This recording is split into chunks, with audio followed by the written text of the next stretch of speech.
नमस्कार. आपण आहोत चंद्रपूर शहरामध्ये आणि चंद्रपूर शहराच्या महानगरपालिकेच्या निवडणूक होऊ घातलेल्या आहेत. खरं तर प्रचाराला वेग वाढतो आहे आणि आज आपण या विशेष मुलाखतीमध्ये आपल्यासोबत आहेत सुभाष भाऊ कासनगुट्टूवार आणि खरं तर आपण त्यांच्याकडनं ज्या प्रभाग क्रमांक 1 आहे चंद्रपूर महानगरपालिकेचा त्यामध्ये एकंदरीतच्या समस्या आणि विकासांचा आढावा आपण या माध्यमातून घेणार आहोत.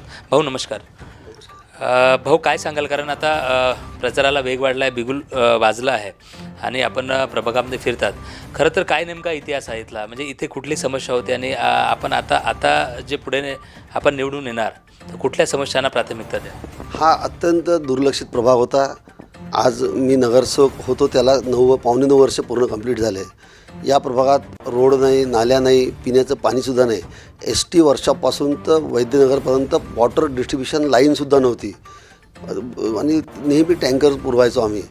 आणि हे सर्व करत असताना माझ्या प्रभागात मी 12 सभागृह बांधले, 29 गार्डन केले, चांगले गार्डन करण्याचा प्रयत्न केला मी. पण हे सर्व करत असताना मला खरी समस्या त्यावेळेस जाणवायची ती म्हणजे रस्ते खूप खराब होते. हा तुकुम एरिया म्हणजे 1920चं गावठाण आहे, देगो तुकुम. आणि त्यावेळेसपासून नागरिकांचं म्हणणं आहे की आम्ही नगरसेवक पाहिलाच नाही, तुमच्या रूपाने आम्हाला नगरसेवक दिसतो. मी प्रत्येक ठिकाणी जातो, शेवटी ज्याचं काम करा तो तुम्हाला देवासारखा पूजतो. आणि हे काम करत असताना जनतेचा आशीर्वाद म्हणजे हा ईश्वरी आशीर्वाद आहे. आणि अत्यंत कठीण परिस्थितीमध्ये काम करून आज या प्रभागाला मी चंद्रपूर शहरामध्ये प्रभाग नंबर 1 आहे, 1 नंबरवर आणलं. मला उत्कृष्ट नगरसेवक पुरस्कार मिळाला, माझ्या प्रभागाला स्वच्छ प्रभाग मिळाला, आदर्श प्रभाग, असे असंख्य पुरस्कार मिळाले.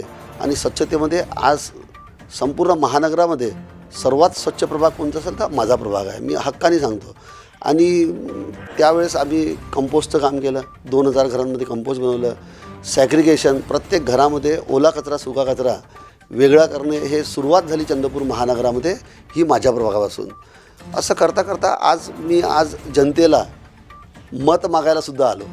मत मागताना अभिमान वाटते की एखादा पेपर आपण चांगला सोडवला तर आपण आपल्या आईवडिलाला सांगू शकतो की मी पास होतो, मला 90% मार्क मिळाले म्हणून. ही परिस्थिती तशीच आहे. मी पेपर चांगला सोडवला, पावणे 9 वर्ष मी काम केलं जनतेचं.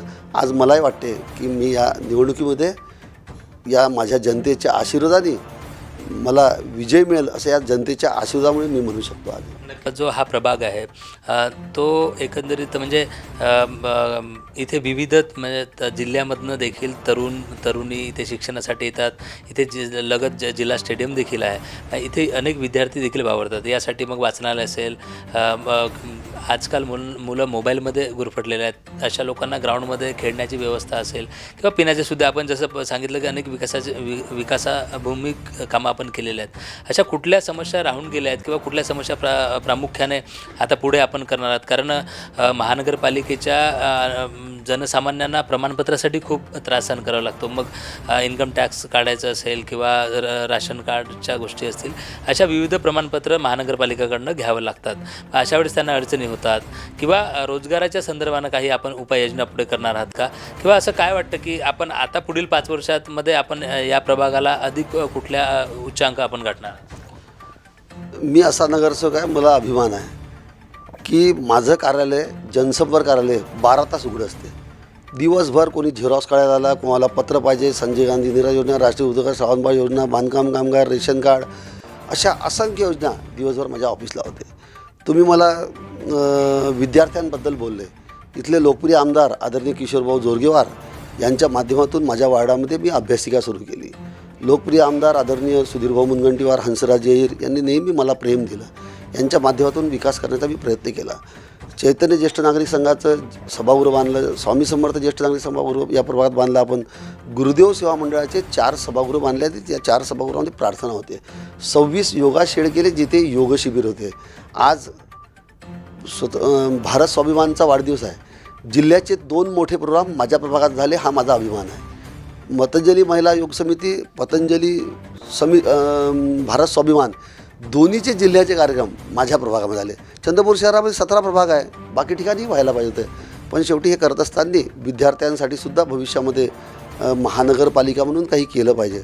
पण एक गोष्ट सांगतो, मी कित्येक नगरसेवक पाहिले, ते महानगरपालिकेच्या माध्यमातून सोशल कार्यक्रम द्यायचा प्रयत्न करतात.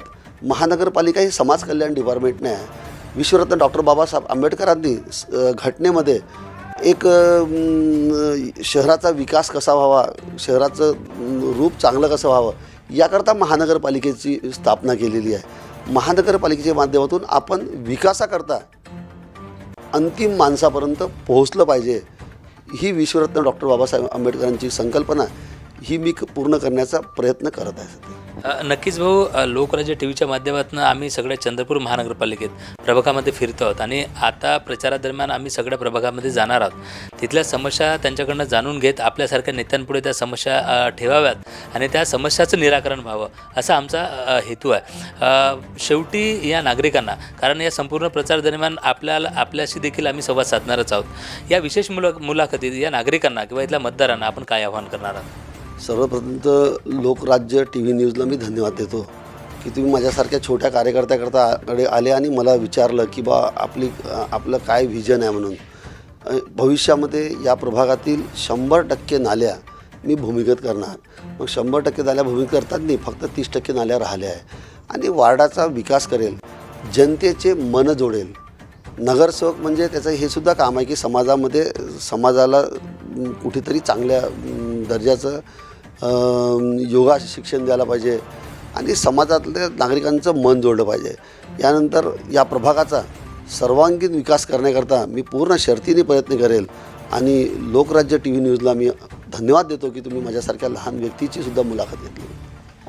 नक्कीच हे होते सुभाष कासनगुट्टेवार. खरं तर राजकारणात अनेक आरोप प्रत्यारोप होतात, मात्र त्यालाही वगळून एक जनसामान्यांशी नाळ जोडणे किंवा विकासाभूक त्यांनी ज्या पद्धतीने सांगितलं की इथला जो चंद्रपूरचा विकास आहे त्या 17 प्रभागामधनं प्रभाग क्रमांक 1मध्ये ज्या पद्धतीने विकास केला, मग उघड्या नाल्या असतील, त्याला ड्रायनेज म्हणजे मच्छरांचा प्रादुर्भाव होतो अशांना झाकण्यापासनं किंवा पुस्तकालय असेल किंवा विद्यार्थ्यांसाठी, युवतींसाठी किंवा त्यांनी 12 तास त्यांचं जे कार्यालय आहे ते उघडं असतं आणि त्यामध्ये विविध प्रमाणपत्र किंवा त्यांना लागणारी कागदं तिथनं ते देत असतात. एकंदरीत या विशेष मुलाखतीमध्ये इथल्या ज्या समस्या आहेत त्या समस्या जाणून घेत त्या समस्या सोडवण्याचं त्यांनी काम केलं आणि पुढे देखील सेवक म्हणून आपण निवडून गेलो तर नक्कीच इथला सर्वांगीण विकास व्हावा यासाठी कटिबद्ध राहण्याचं देखील आश्वासन या निमित्ताने त्यांनी दिलेलं आहे. नक्कीच या निमित्ताने लोकराज्य टी व्ही आपल्या प्रभागात येणार आहे. आपल्या समस्या जाणून घेत अशा नेत्यांपुढे त्या समस्या ठेवून त्या समस्याचं निराकरण व्हावं हा आमचा एकमेव उद्देश आहे. आपण असंच भेटत राहणार. कॅमेरामॅन राजूसह मी नितेश डोंगरे, चंद्रपूर.